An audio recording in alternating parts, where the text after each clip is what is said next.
朝一乗らない再会でも満員電車でもみくちゃにされても、いつも君のこと考えると自然と笑みが触れる、いわゆる君が耐える力。パワーの源は君の存在とさえ、どこかの偉いやつの言葉より心に君、何気ない君からの温かな目、君の一言で上がったりその反対に下がったり迷ったり泣いたりするけど、それぐらい大切なんだよ。大げさだけど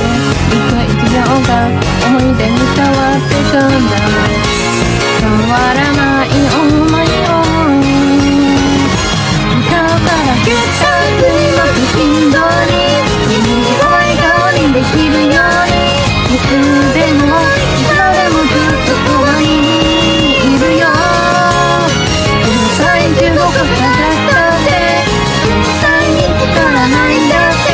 君の代わり他にはいないよ。 You are my only one。 二人歩んだ奇跡、いつでも足が照らしてく七色の毎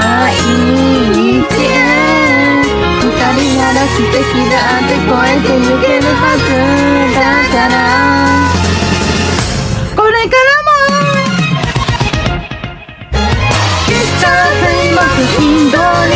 君を笑顔にできるように、いつでもいつまでもずっとそばにいるよ。世界中どこ探したって絶対見つからないだって、君の代わり他にはいないよ。 Only one。 月火水木金土に君を笑顔にできるように、いつでもいつまでもずっとそばにいるよ。世界中どこ探した